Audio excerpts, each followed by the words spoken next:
안녕하세요, 불친님들. 드디어 을사년 새해가 밝았습니다. 2025년 1월 1일 새해 첫날 우리 불친님들과 함께 할 수 있어 정말 뜻깊은데요.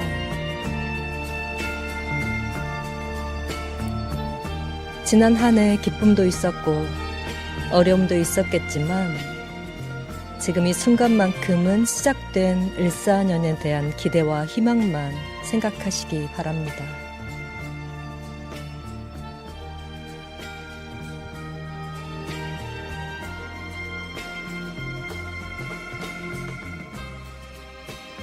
누구보다 반짝이고 빛날 우리 풀치님들의 새해를 응원하며 친절한 지니씨의 힐링아트 도슨트, 올 한해도 재미있고 유익한 예술 이야기로 마음을 채우는 시간 만들어 가겠습니다.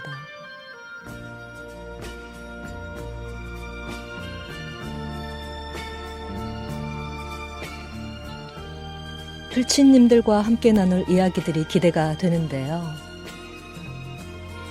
지금 계신 그 자리에서 변함없이 곁을 내어주신다면 새해에도 지니씨가 풀친님들 곁을 지켜드리겠습니다.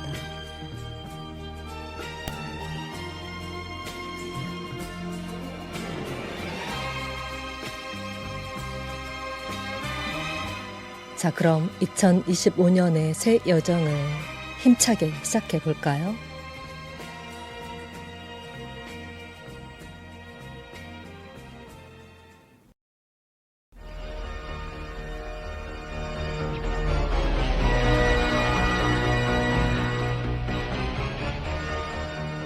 영화 오페라의 유령 OST 중 The Phantom of the Opera.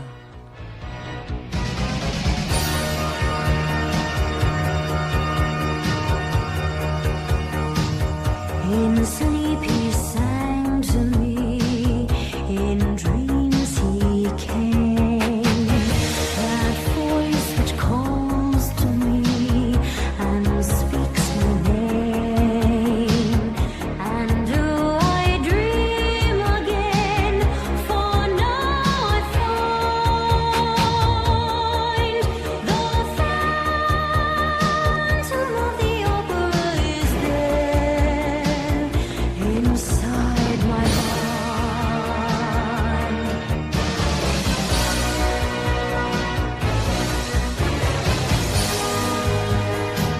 Sing once again with me a strange duet. My power over you grows stronger yet. And though you turn from me to glance behind, the phantom of the opera is there inside your mind.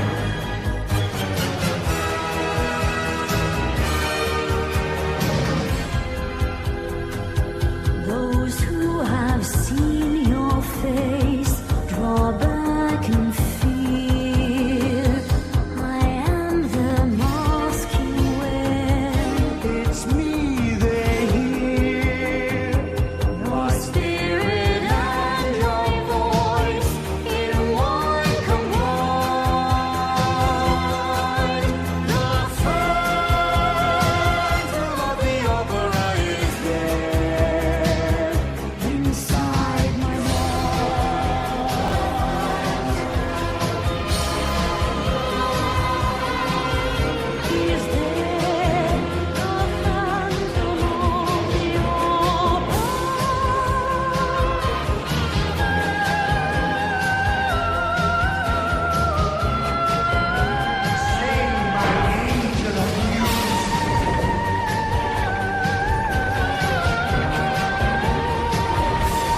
영화 오페라의 유령 OST 중 에미 로썸과 제라드 버틀러가 부른 The Phantom of the Opera 첫 곡으로 듣고 오셨습니다. 여러분은 지금 전주 공동체 라디오 FM 93.5MHz에서 보내드리는 친절한 지니 씨의 힐링아트 도센트 새해 첫 번째 방송을 듣고 계십니다. 오늘은 힐링아트 도센트가 17번째 시간이고요. 영화 이야기 가져왔습니다. 감정이 생각을 찾고 또 생각이 언어를 만날 때 시가 된다라는 말이 있죠. 오늘 힐링아트 도슨트에서는 감정이 너무 뜨거워서 스스로를 태워버린 두 시인의 이야기를 영화로 만나보려고 합니다. 친절한 지니 씨의 힐링아트 도슨트 17번째 영화편. 여러분들 아마 보신 분들도 많이 있을 것 같은데 조금 오래된 영화입니다. 1870년대 프랑스를 뒤흔들었던 두 명의 상징주의 시인 아르투르 랭보와 폴 베를린의 격정적이고 파괴적인 삶을 그린 토탈 이클립스라는 영화인데요. 1995년 개봉한 이 영화는 두 천재 시인의 실화를 다룬 작품으로 아주 수려한 외모의 레오나르도 디카프리오가 랭보 역할을 맡아서 정말 뛰어난 심리 묘사와 또 매력적인 캐릭터 소화력으로 현재까지도 많은 사람들에게 호평을 받고 있는 작품인데요.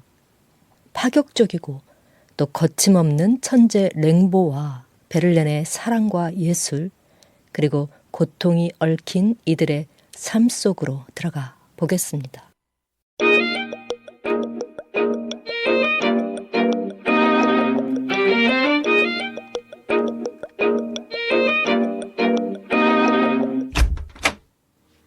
친절한 지니 씨의 힐링 아트 도슨트. 여러분은 지금 전주 공동체 라디오 FM 93.5MHz 친절한 지니 씨의 힐링 아트 도슨트 17번째 영화편 토탈 이클립스와 함께하고 계십니다. 자, 1부 들어갈게요. 1995년 개봉한 이 아그네츠카 폴란드 감독의 영화인 토탈 이클립스는 그 10대의 나이에 아주 천재적인 재능으로 프랑스 문학사의 길이 남을 걸작을 써내려간 시인 아르투보 랭보와 그의 연인이자 시인이었던 이 동성의 연인이죠.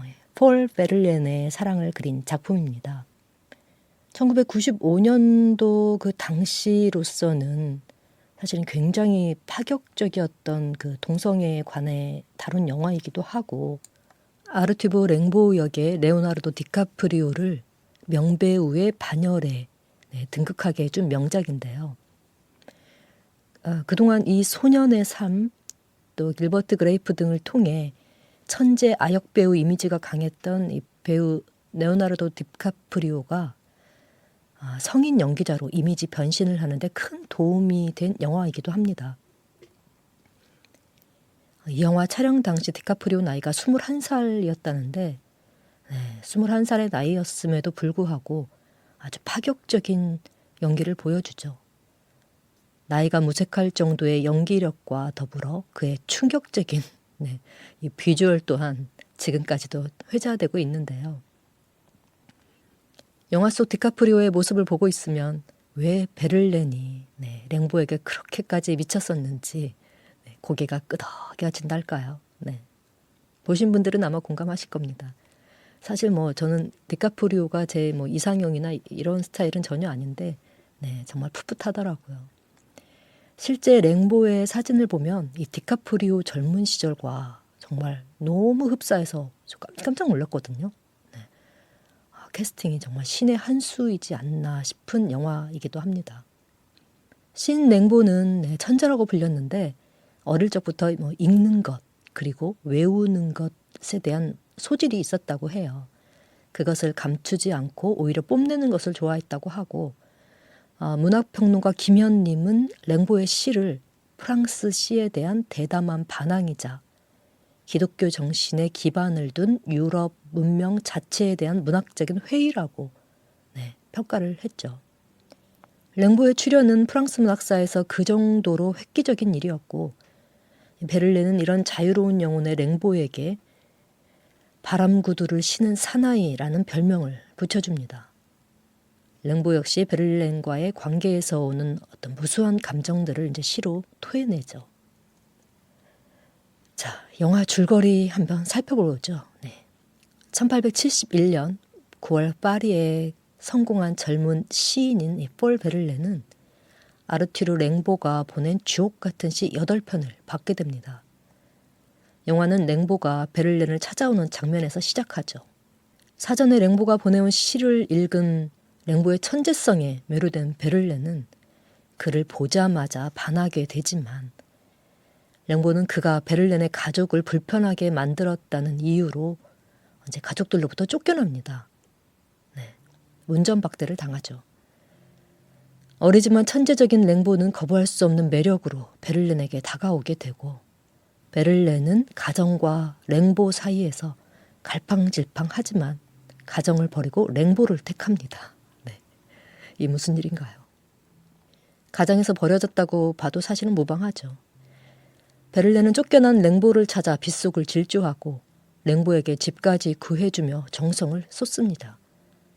이후 랭보를 데리고 시인들의 모임에 참석하지만 랭보는 또다시 지루함을 느끼고 사람들에게 이제 무례한 행동을 하는가 하면 베를렌에게 자신을 먹여 살리면 그에게 영감을 제공하겠다는 제안을 하죠. 베를렌은 이를 받아들이고 이 둘은 연인 관계가 됩니다. 그러나 그것도 잠시 베를렌이 다시 아내에게 돌아가겠다고 결심하면서 두 사람은 이제 언뜻 헤어지는 듯 했지만 베를린이 다시 랭보를 선택하고 아내를 떠나 이 런던에서 함께 둘이 같이 살며 이제 행복한 나날을 보내게 되죠. 그러나 출판에는 관심이 없고 일을 하지 않는 랭보 때문에 생활은 점점 궁핍해져 가고 다시 글을 쓰는데 집중했지만 작품을 창작하는 과정에서 겪는 그 스트레스를 모두 베를린에게 풀기 시작합니다. 이 랭보가. 베를린은 랭보와 만나 인생이 불행해졌다고 생각을 하고 그를 온전히 떠나기로 결심을 하죠. 질긴 이 두 사람의 인연이 끝나는 줄 알았지만 아내에게 버림받은 베를린이 다시 랭보에게 돌아오고 이번에는 랭보가 이 관계를 완전히 끊어내려 합니다. 이 무슨 이별 배틀인가요? 먼저 번에 누구였죠? 룰살로메, 릴케, 살로메, 니체는 청혼 배틀이었잖아요. 셋이서 쫓겨나고 박차고 나가고 돌아오고 청혼하고 또 쫓겨나고. 오늘은 이별 배틀이네요. 베를렌은 랭보가 설득이 되지 않자 급기야 랭보에게 권총을 쏘고 총알은 랭보의 이 손을 관통합니다. 이날의 일로 베를렌은 재판을 받게 되고 2년여의 징역을 살고 석방 후 다시 이제 랭보를 찾아가죠. 그런 그에게 베를렌에게 랭보는 질문을 던집니다. 육체와 영혼 중 어느 것으로 사랑하겠느냐고요. 뼈 때리는 질문이죠. 이후 아프리카 그러니까 에티오피아로 여행을 떠난 랭보는 얼마 지나지 않아 무릎 종양을 얻고 이 증세가 심해지면서 프랑스로 다시 돌아오지만 곧 사망하고 맙니다. 랭보의 사후 그의 누이는 이제 베를렌을 찾아와서 베를렌이 갖고 있는 랭보의 작품들을 회수해 줄 것을 요청하죠. 랭보를 그리워하며 그 독하기로 유명한 술 압생트를 마시던 베를렌의 눈앞에 나타난 랭보의 환영은 베를렌의 손에 칼을 꽂는 대신 입을 맞추며 영화는 끝을 맺습니다.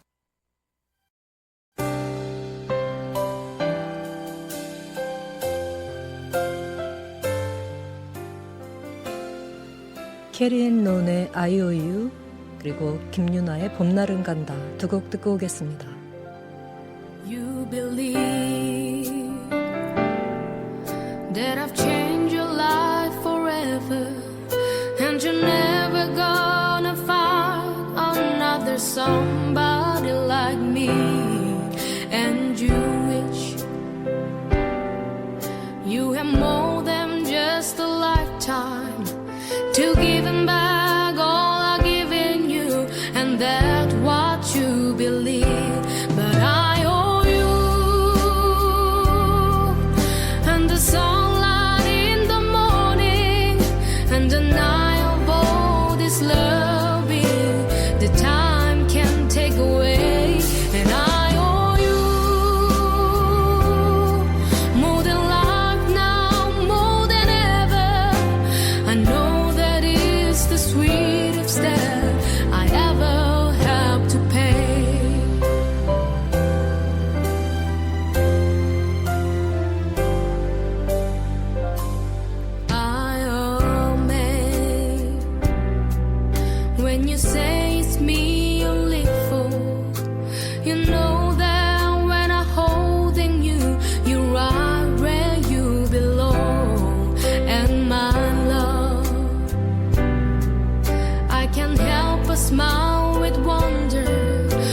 네, 드라마 애인의 주제곡이었던 캐리 앤 론의 IOU, 그리고 영화 봄날은 간다의 OST였던 김유나의 봄날은 간다. 네, 두 곡 듣고 왔습니다.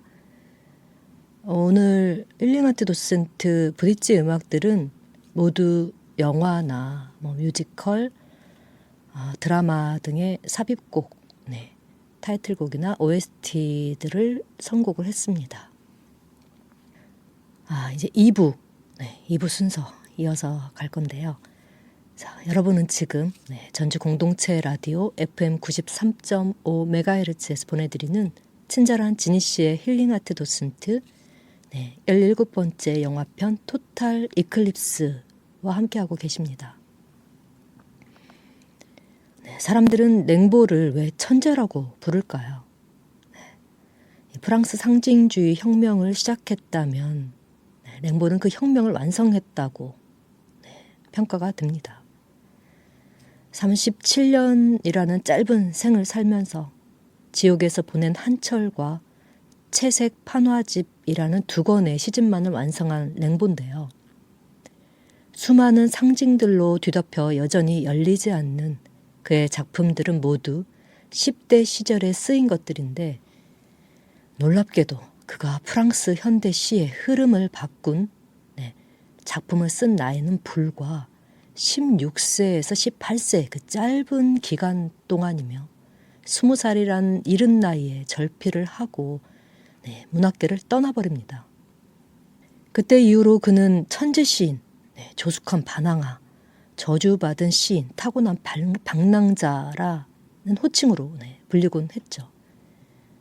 당시 랭보가 작업한 시들에는 그들 연애 관계의 도살인 폭력성과 우울한 랭보의 성정 등이 검은 피처럼 스며들어 있는 느낌인데요.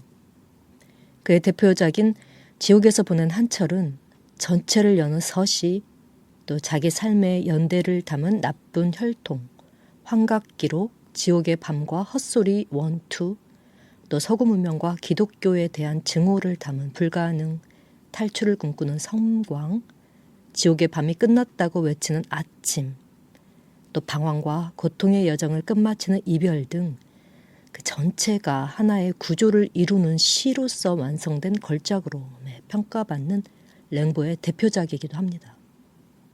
짧은 생에서 단 5년 동안 쓴 작품만을 남기며 마치 그가 써내려간 시의 제목처럼 지옥에서 한철을 보내고 간 신 랭보인데요. 이 베를린과의 권총 사건 이후 베를린은 징역 2년을 선고받고 랭보는 프랑스로 돌아가 그의 대표작인 바로 이 지옥에서 보낸 한철을 그 시기에 집필을 합니다. 그 프랑스 문학사에서 가장 유명한 총으로 꼽히는 게 바로 이 베를린이 랭보에게 쏜 이 권총이라고 하네요.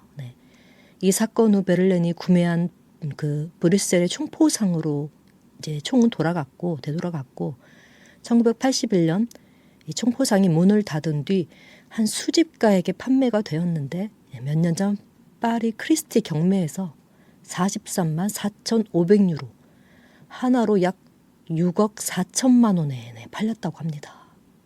흐드드합니다. 권총 하나가 5억 4천만 원이라니. 이런 랭보의 삶은 다룬 예술영화 토탈 이클립스인데요. 토탈 이클립스란 아시는 분들은 아시겠지만 해와 달이 완전히 겹쳐진 현상으로 제목에서 말해주듯 감독은 이 작품에서 랭보를 온전히 혹은 유일하게 이해한 그의 동성연인인 베를린을 통해 천재들의 삶과 사랑을 이야기하고 싶었던 것 같습니다. 제목에서부터 감독이 전하고자 하는 그 메시지가 뚜렷한데요. 이런 천재들의 삶을 영화 한 편에 담아내기란 결코 쉬운 일이 아니죠. 불행히도 랭보와 베를린은 토탈 이클립스 하지 못했고요. 우리가 흔히 천재적 예술가라 불리우는 사람들 중 많은 이들이 이것도 약간 좀 삼천포인데요. 들어갔다 나왔다. 잘하는 거 아시니까 들어갈게요. 동성애자나 이 많은 천재 예술가라 불리는 사람들이 동성애나 양성애자인 경우가 꽤 있습니다. 사실. 왜 그런 걸까요? 그 이유에 대해서 곰곰이 한번 생각을 해봤는데 그 어떤 이런 그 천재성을 가지고 있는 사람들에 대한 어떤 특별함, 그것에 대한 이해와 공감이란 부분에서 그런 것들을 좀 찾는다면 무리일까요? 네. 그러니까 그 고대 로마 시대 여성의 주인은 그야말로 그 아이를 낳고 기르는 그런 역할뿐이었잖아요. 뭐 로마뿐만 아니라 우리 동양도 마찬가지죠. 역대 서구 사회 시대에서 그 로마의 여성들이 외모를 치장하는데 들인 시간이 가장 길다고 하니 역으로 생각해 볼 때 그녀들의 어떤 존재감이란 거는 외모를 제외하고는 찾기 어려웠다는 의미가 되기도 하잖아요. 네. 당연히 여성들에게 어떤 지성이나 뭐 깊은 학문 같은 기회가 주어졌을리 만무하고 만약 여성들의 그런 삶을 원한다면 뭐 우리 옛날 황진이나 뭐 농계, 매창 뭐 이런 기녀들처럼 네, 어떤 그런 비슷한 류의 삶을 사는 길밖에 없었다고 하니 가히 여성들의 지위가 얼마나 낮았는지 네, 뭐 고대 뭐 동서양을 막론하고 네, 짐작이 가고도 남습니다. 네, 이렇게 여성의 지위를 눌러 놓았으니 연인이나 아내와 남자들이 대화가 통하지 않는다는 불평 자체가 어쩌면 당연하지 않을까 생각도 들고요. 당연히 대화의 상대는 이제 뭐 부인이나 같은 여성이나 연인이 아닌 아내가 아닌 같은 남성으로부터 찾을 수밖에 없었을 테고 또 남자 여자를 떠나 나를 오롯이 이해해주는 그 이들의 존재감은 동성일지라도 클 수밖에 없지 않았을까요? 이와 같이 그 고대의 어떤 시대적 배경 때문인지 뭔지는 모르겠지만 우리보다 훨씬 그 남녀 평등에 있어서 그 앞서가고 개방적이었던 서구 사회에서도 각기 그 예술 분야에서 가히 천재라 불리는 인물들을 살펴보면 사실 대부분이 남성들이죠. 네. 시와 시인, 뭐 음악가도 마찬가지고요. 물론 요즘은 현대에 들어와서는 이게 역전되어 가죠. 네. 사회의 깊은 지위에 있는 우리 각계 계층의 여성분들이 상당히 많기 때문에 요즘은 그게 조금 평준화해서 비슷하다가 오히려 여성의 지위가 훨씬 더 지금 앞서가고 있는 상황이죠. 뿌듯하네요. 네, 이 얼마나 또 감상적인 분야인가요? 이 시와 시인, 뭐 음악, 미술, 영화, 이런 예술적인 분야들이 정말 사람의 감성을 담은 터치하는 그런 분야잖아요. 또 그들 중 많은 이들이 실제로 동성애나 양성애에 빠져들었고요. 자신의 그림과 세계를 이해할 수 있는 사람은 없다라고 외치던 살바도르 달리. 달리 말처럼 어떤 유전학적인 동성애자들은 잘 모르겠지만 그 부분은 모르겠지만 적어도 천재들이 동성애에 빠져드는 이유가 어떤 생물학적 그 이유보다는 정신 혹은 내면의 문제가 아닐까. 그래서 그런지 살바도르 달리도 그렇고 랭보도 그렇고 완벽한 동성애자가 아닌 양성애의 삶을 살았죠. 일반인들로부터 자신들의 어떤 천재성을 이해받지 못하고 또 거의 비슷한 수준의 소수 사람들에게만 이해와 관심을 받을 수밖에 없었던 그런 천재들의 어떤 고독이랄까요.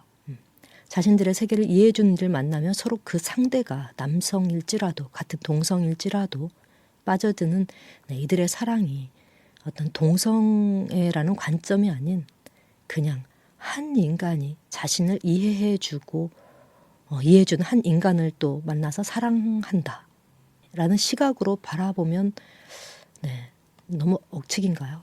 조금 이해가 될 듯도 싶고요. 아니 뭐 이거는 어디까지나 진 씨 생각입니다. 진 씨 생각이고 이런 성소수자에 대한 시각은 천차만별이고 각기 그 가지고 있는 생각들이 관점이 모두 다 다르기 때문에 이것이 뭐 내 생각이 옳고 당신 생각이 틀리다라고 말할 수 없는 아주 예민한 부분이기도 하죠. 혹시 지금 제가 하는 말씀에 도저히 공감을 못하고 이해 못하겠다 하시는 우리 풀치님들 계신다면 저는 그 마음 또한 풀치님들의 그런 분들의 마음 또한 이해를 합니다. 다양성을 인정해주고 존중해주면은 이 사회가 조금 더 다양해지지 않을까요? 아니 뭐 그렇다고 진 씨가 네, 동성애에 대해 뭐 대단히 호의적이라거나 그들을 뭐 완전히 이해한다라는 의미와는 네, 다른 견해이고요. 또 그렇다고 해서 뭐 소수자에 대해서 특별한 반감이나 또 혐오 따위는 역시나 1도 없다는 점 높아심에서 말씀드리고 싶네요. 전 그저 그냥 운명이라고 생각합니다. 네. 그리고 진 씨는 이성이 좋습니다. 남자가 좋습니다. 네, 이건 확실합니다. 네, 삼천포였고요. 여튼 다시 영화 토탈 이클립스로 말을 다 더듬네요. 토탈 이클립스로 돌아가 보면 달리와 그의 동성의 연인이 그러했듯 랭보와 메를렌 역시 이 해와 달이 완벽히 하나가 되는 토탈 이클립스 상태에는 도달하지 못했습니다. 왜 때문이었을까요?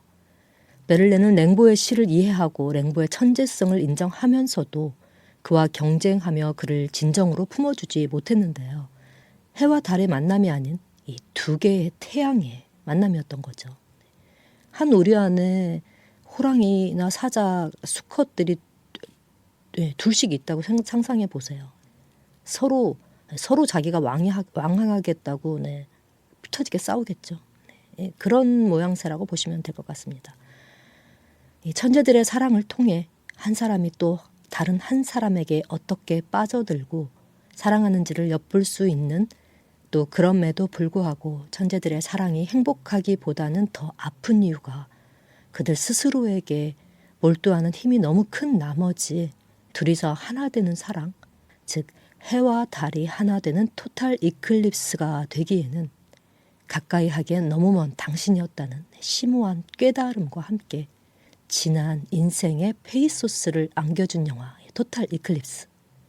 모든 사람들이 누릴 수 있는 경지의 사랑은 아니기에 특별하고 흥미로운 것 같습니다. 자, 3부 넘어가기 전에 음악 한 곡 듣고 이어가도록 하겠습니다. 데뷔 본이 부릅니다. You Light Up My Life. I'd sit by my window, waiting for someone to sing me his song. So many dreams I kept deep inside me, alone in the dark. But now you've come along, and you light up my life. You give me hope to carry on. You light up my days and fill my nights.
네, 데뷔본의 You Light on My Life.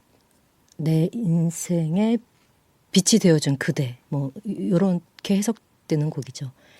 이 곡은 뭐 영화나 드라마 뭐 이런 OST는 아니지만 네, 진 씨가 학창 시절을 정말 많이 좋아하고 불렀던 노래여서 네, 선곡을 했습니다. 사실 이 노래만 들으면 네, 약간 흑역사인데 어떻게 얘기를 할까요 말까요? 네. 이 삼천포의 유혹 네, 이걸 어떻게 하나요? 네. 합시다. 어차피 제 맘대로 방송이잖아요. 아시죠 이제. 네. 때는 바야흐로 고등학교 1학년 때였습니다. 그때 제가 영어 선생님을 굉장히 짝사랑했었어요. 이제 이 짝사랑이 뭐 그런 사랑은 아니고 사실 존경의 경외에 가까운 감정이었는데 이제 상당히 연세가 그 당시에도 많았었어요. 한 50대 초반 정도로 기억하는데 또 학생 주임 선생님이셨어요. 학주. 네, 친구들이 정말 그 또래 친구들이 가장 기피하는 대상이었는데 저는 그 기피하는 그 대상을 제가 이제 좋아했고 네, 선생님이 영어 과목을 맡다 보니까 선생님한테 예쁘게 보이기 위해서 또 영어 공부를 또 열심히 했습니다. 네, 그때 그랬습니다.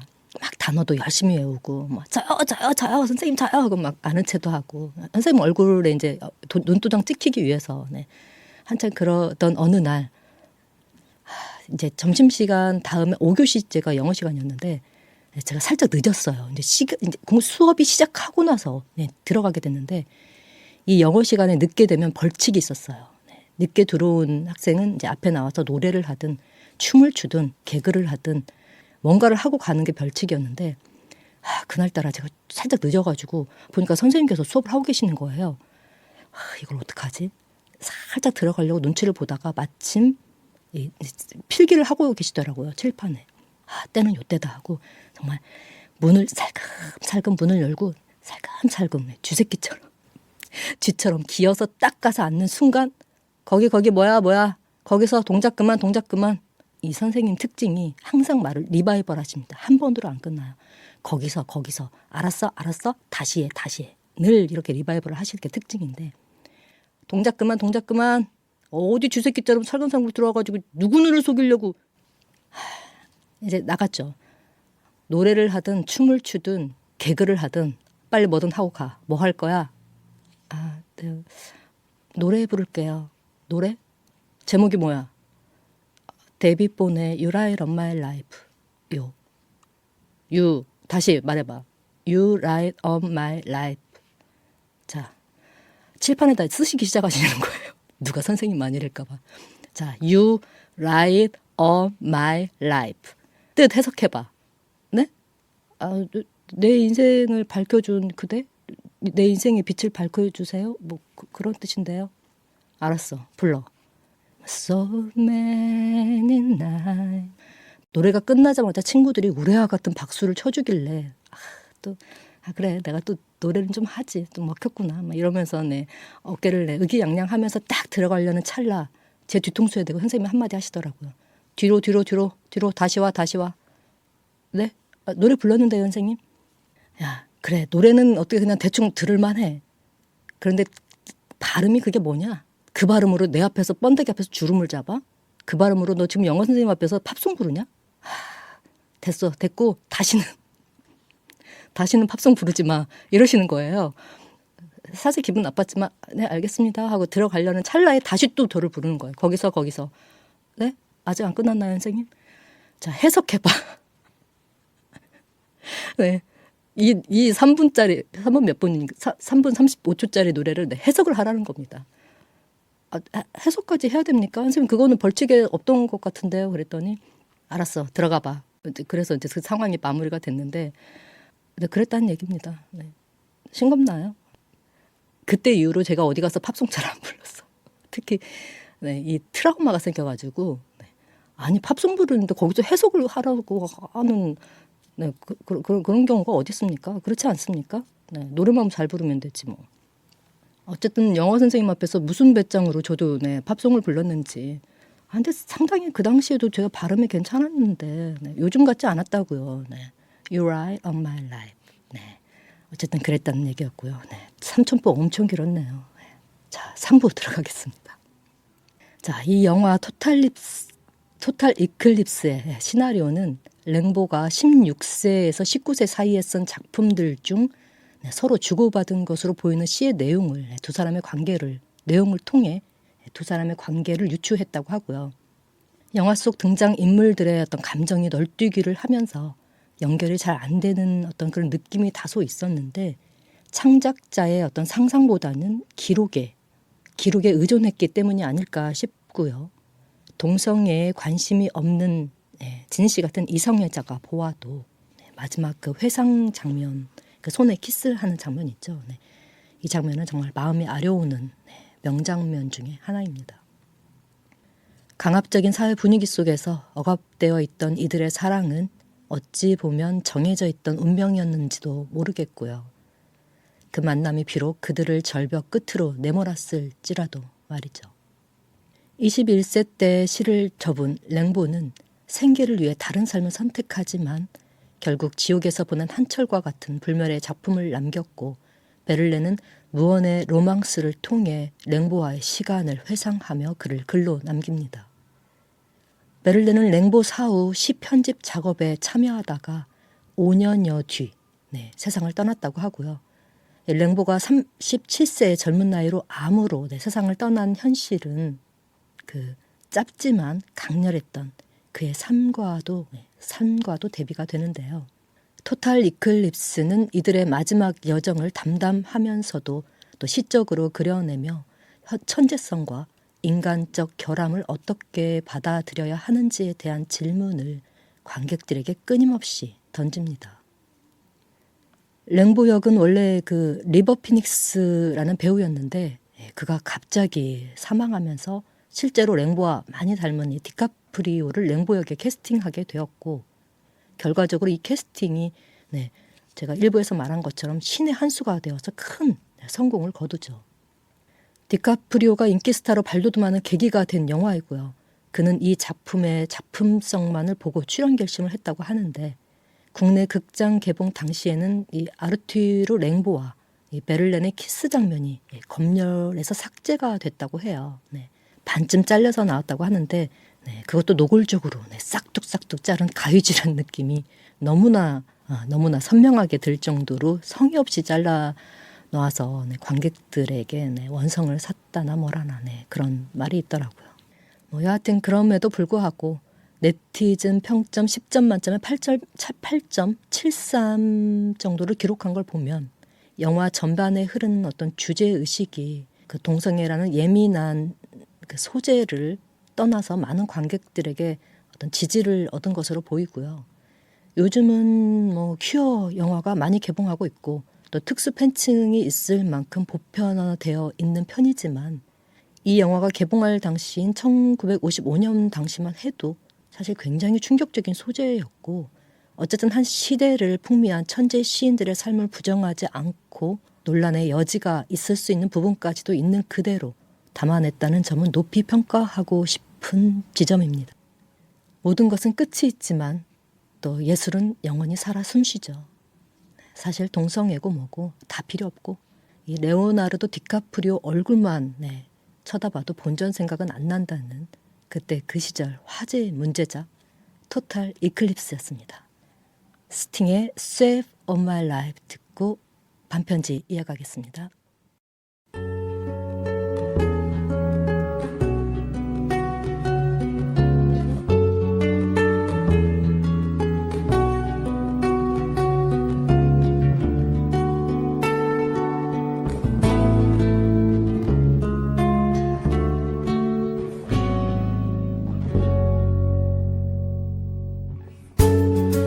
The cards as a meditation, and those he plays never suspect. He doesn't play for the money he wins, he doesn't play for respect. He deals the cards to find the answer, the sacred geometry of chance, the hidden law of a probable outcome. The numbers lead a dance. that the spits are the swords of a soldier. I know that the clubs are weapons of war. I know that diamonds need money for this art, but that's not the shape of my heart. You may play the jack of diamonds, you may lay the queen of spades, you may conceal a king in his hand while the memory of it fades. I know that the spades are the swords of a soldier. I know that the clubs are weapons of war. I know that diamonds need money for this art, but that's not the shape of my heart.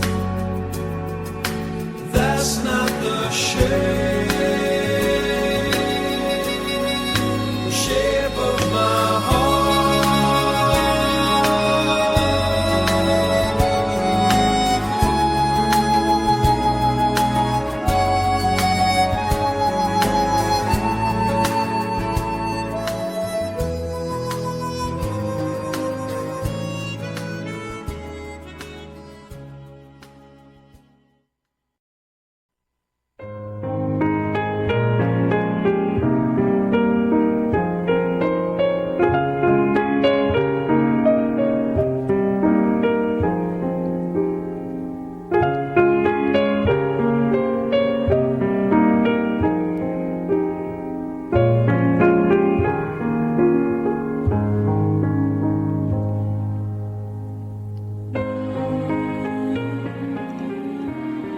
새해를 위한 기도.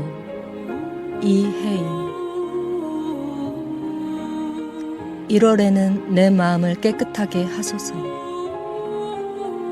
그동안 쌓인 추한 마음을 모두 털어버리고 이제는 새하얀 눈처럼 깨끗하게 하소서.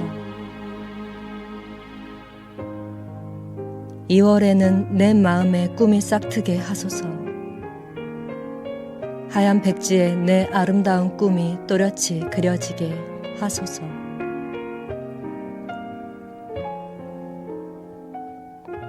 3월에는 내 마음의 믿음이 찾아오게 하소서.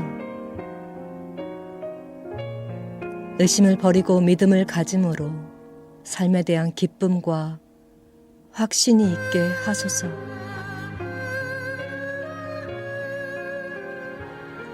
4월에는 내 마음이 성실의 의미를 알게 하소서. 작은 일, 작은 한 시간이 우리 인생을 결정하는 기회임을 알게 하소서.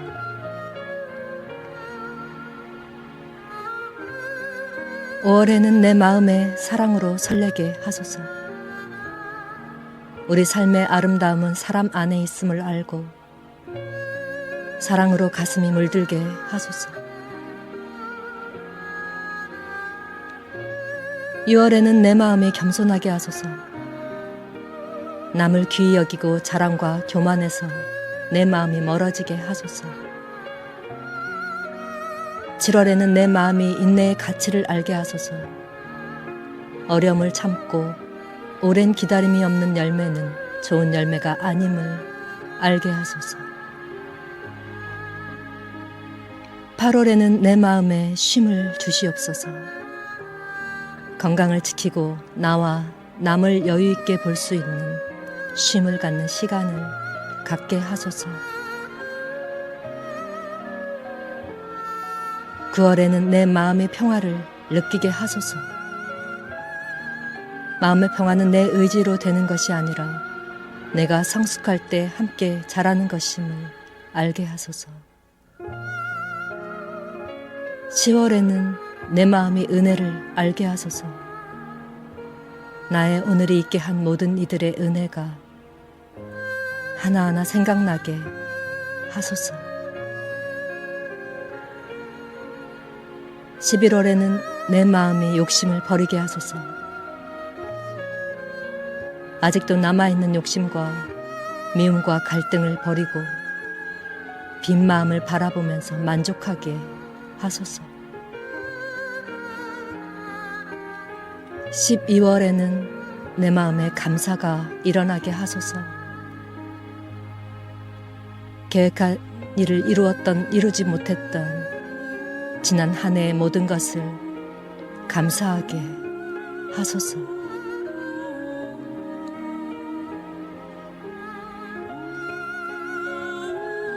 친절한 지니 씨의 반편지였습니다. 이 코너는 지니 씨의 일상 경험, 단상, 잠언, 긍정, 확언 등으로 채워가는 치유와 회복, 명상의 시간입니다.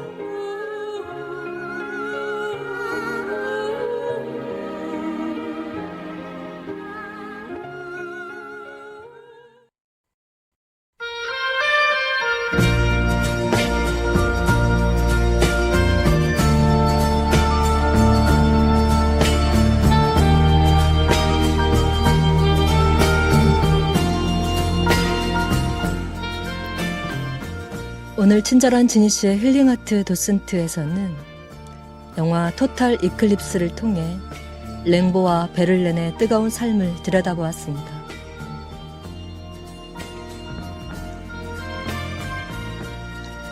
이들의 사랑 이야기는 동화 같은 낭만이 아닌 날 것 그대로의 감정과 파괴의 연속이었는데요. 예수를 위해 산다는 것은 어떤 의미일까요? 세상을 밝히기 위해 자신을 태워버린 그들의 삶은 어떤 의미를 남겼을까요?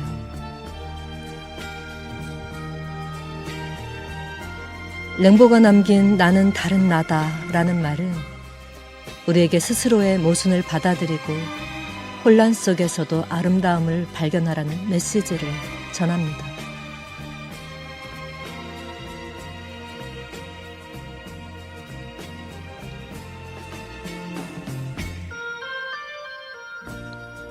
오늘도 방송 함께 해주셔서 감사하고요. 수많은 삶의 모순과 아름다움 속에서 진정한 자아의 모습을 찾아가는 우리 풀치님들의 여정을 응원하며 친절한 지니 씨의 힐링 아트 도슨트 영화편 토탈 이클립스 도슨트는 여기까지입니다. 저는 DJ 정진이였고요. 다음 시간에 더 재미있고 유익한 예술 이야기로 다시 오겠습니다. 새해 복 많이 받으시고요. 감사합니다. 덕분입니다.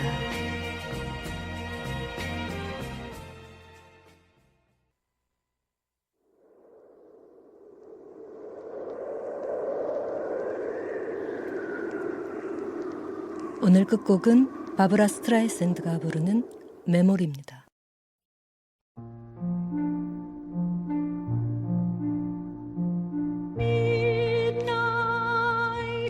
Sound from the pavement. Has the moon lost her memory? She is smiling alone.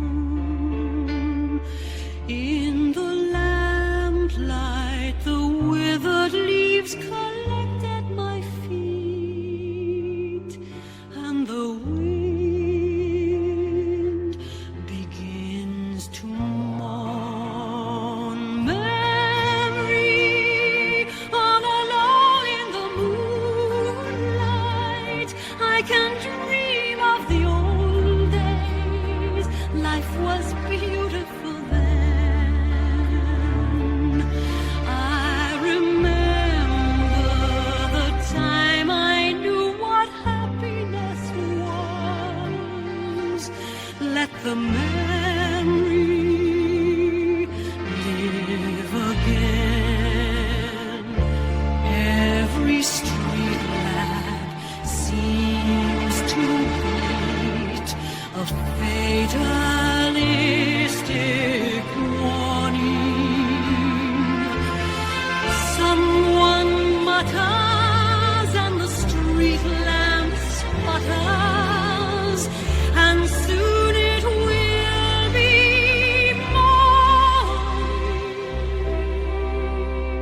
daylight. I must wait for the sunrise. I must think of a new life, and I mustn't give in. When the dawn comes, tonight will be a memory too, and a new day will begin.